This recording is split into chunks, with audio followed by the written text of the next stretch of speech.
Hello and welcome again to Impact Code Africa. So we're still on the savings and investments and all the realities in between.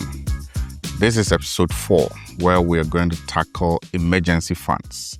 Please click on the subscribe button so that you automatically see or get notified of all the episodes that we post.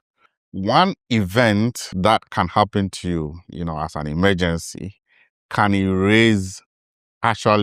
can delete months of your life. So for instance, your phone screen, gets cracked. There is a hospital emergency. There is an unexpected expense. Those things unplanned, you don't have them in your budget, can erase months of your life.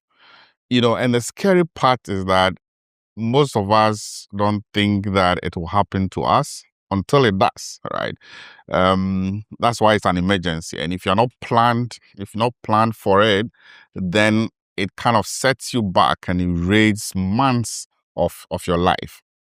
So if you don't have a fund, an emergency fund in this case, every problem that happens becomes a crisis. I mean, if you don't have the funds, anything that happens brings panic in your life. But if you have the funds, it stands between you and panic, right? So every problem becomes a crisis. You have to borrow, you have to depend on others. It kind of resets progress that you've made, right? So emergency funds are very important. So with a fund, you buy time, you protect your peace, and you stay in control. It is emergency funds, actually, it's what stands between you and panic when something happens.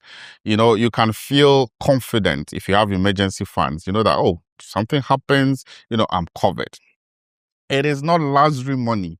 Emergency funds are not luxury money.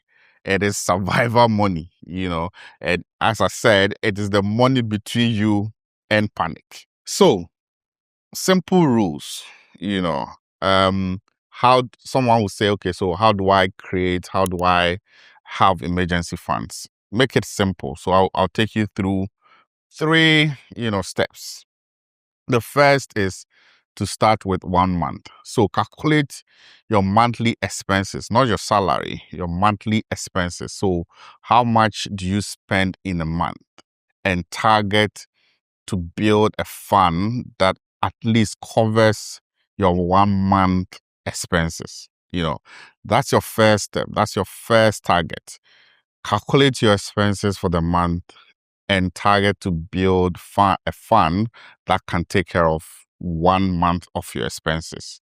Then the next step, grow from that 1 month to 3 months. So 3 months of your expenses, that is really your safety net. If you can build an emergency fund that can take care of 3 months of your expenses, then you are really, in the safety net.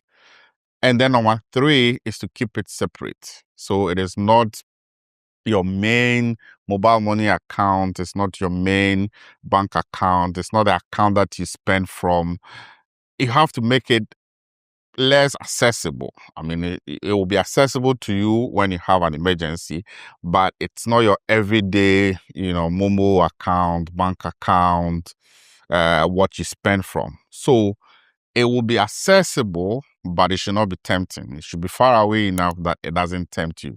So 3 things, like I mentioned: start by targeting 1 month expenses, move it to 3 months, and then keep it separate from your day-to-day spending account. Emergency funds actually don't make you rich. They stop you from becoming broke. Emergency funds don't make you rich. They stop you from becoming broke. So the question I want to ask you, and before I ask you the question again, I want to tell you to subscribe, click that subscribe button, and so that you will see all our episodes as we post. So the question here is, if an emergency happened to you today, how long can you survive? Please go into my comment section and type the comments. Answer the question. If something happened to you right now, for how long can you survive on your own without depending on friends, family? That answer tells you everything you need to fix. Emergency funds are very important. Thank you very much.